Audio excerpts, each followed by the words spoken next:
जय जगन्नाथ सांग माने आज भिडटा आपण भेरी भेरी इंपोर्टाट। आज भिडियो आम निकटरे सरकार जो जीएसटी किसी नियम रे परिवर्तन करिसेंती ता विषय रे जानिबा एवं जीएसटी अपील ट्रिब्यूनल गठन करिसेंती ता विषय रे जानिबा। मु ए भिडियो रे आपनकु ब्रीफ समराइज रे संपूर्ण खबर जणैबी। वीडियो को शेष जाए देखिए।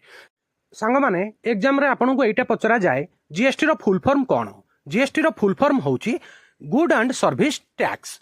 2017 मसीहा पूर्व भारत में भैट सिस्टम द्वारा टैक्स दि जाउथला। एबे 2017 मसीहा पर भारत में जीएसटी माध्यम रे टैक्स दि जाउची। जीएसटी रे 5टा टैक्स स्लैब अच्छी। गोटे है 0%, 5%, 12%, 18% एवं 28%। आउ एबे टिके इतिहास जानिबा सांग माने यही टैक्स जीएसटी आमर 1 जुलाई 2017 मसीह भारत में लागू होईछि। भारत सरकारंकर 101तम संविधान संशोधन द्वारा जीएसटी बिल पास होइथिला। आ प्रति वर्ष आमे 1 जुलाई को जीएसटी दिवस रूपे पालन करुछे। सांग माने जीएसटी केंद्र एवं राज्य सरकारंकर द्वारा आदाय होउथिबा एकाधिक टैक्स को बदलाई देइथिला। एबे जो जीएसटी ट्रिब्यूनल गठन होईछि अपील ट्रिब्यूनल ता विषय में कहूँ।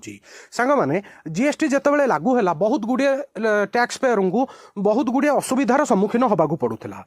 तांकर केस गुड़ाक आज जाए भी पेंडिंग हेकी अछि। आउ तापई समस्ते सुप्रीमकोर्ट आउ हाईकोर्ट जाउथिले। किंतु वर्तमान भारत में जो न्यायिक प्रणाली रे जेतिकी समय लागुची ताकू सुधारिबा पई जीएसटी अपील ट्रिब्यूनल गठन करा जाइछि। जहा द्वारा कि टैक्स पेयरंकर कोनोसी कंप्लेन जल्दी सॉल्व होबो।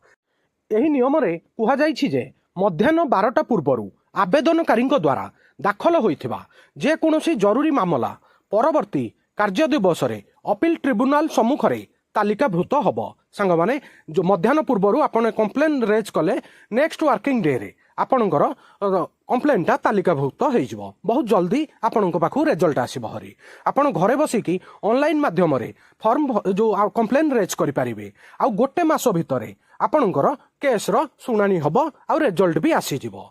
आउ किछि किछि केस रे जदि आपण 12टा पर मध्याह्न 12टा पर भी कंप्लेन रेज करें जो जो ट्रिब्यूनल रो प्रेसिडेंट सभापतिंकर अनुमति दरकार पड़िबो। ठीक अच्छे सांग माने जानी पारिथिबे। एबे ता विषय आउ किछि पॉइंट कहि दउची।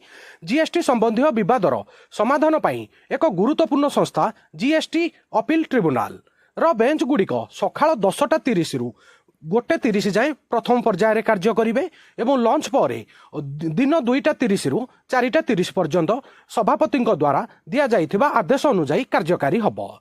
द्रव्य एवं सेवा कर अपील ट्रिब्यूनल प्रक्रिया नियम 2025 अनुसार अपील ट्रिब्यूनल रो प्रशासनिक कार्यालय सकाळ 9:30 रु संध्या 6टा पर्यंत समस्त कार्यकारी दिन रे खोलिबो। आपण ए जो ट्रिब्यूनल रो वर्किंग डे आ ता टाइमिंग विषय रे जानिले यही पॉइंट आपन को निहाती मन रखा पड़ो। सांग माने एबे जो जीएसटी अपील ट्रिब्यूनल रो प्रेसिडेंट नियुक्ति होइछंती। सरकार अवसर प्राप्त जस्टिस संजय कुमार मिश्र को जीएसटी अपील ट्रिब्यूनल रो प्रथम सभापति प्रेसिडेंट रूपे नियुक्ति करिछंती। जस्टिस मिश्र झारखंड हाईकोर्ट रो पूर्वतन प्रधान विचारपति थिले। सांग माने सरकार द्वारा निया जाइथिबा ई पदक्षेपटा बहुत भल पदक्षेप।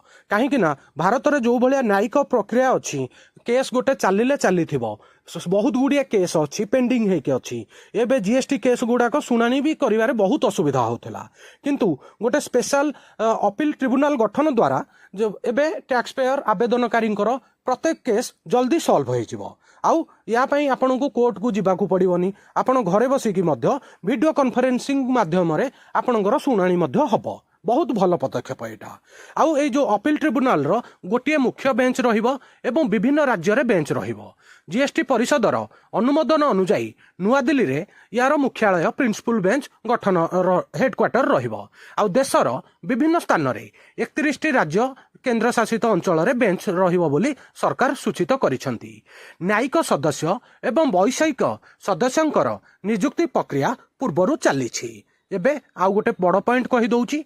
उच्च न्यायालय भार को ह्रास करने एवं व्यतीत जीएसटी विवादर शीघ्र निरपेक्ष न्यायिकपूर्ण प्रभावशाली समाधान को ट्रिब्यूनल निश्चित करिवो। जीएसटी अपील ट्रिब्यूनल रो प्रतिष्ठा भारत में जीएसटी व्यवस्थार कार्यकारिता को आहुरी बढ़ाइबो एवं देश में ଅଧିକ ସ୍ୱଚ୍ଛ ଏବଂ ଦକ୍ଷକର ପରିବେଶ ସୃଷ୍ଟି କରିବ ବୋଲି ସରକାର ତାଙ୍କର ଅଭିଭାଷଣରେ କହିଛନ୍ତି। ସାଙ୍ଗମାନେ ଆଜିର ଏହି ଇନଫର୍ମେଟିଭ୍ ଭିଡ଼ିଓ ଏଇଠି ସରିଲା। ଆଉ ଭିଡ଼ିଓ କେମିତି ଲାଗିଲା ପ୍ଲିଜ୍ କମେଣ୍ଟ ମାଧ୍ୟମରେ ଜଣାଇବେ।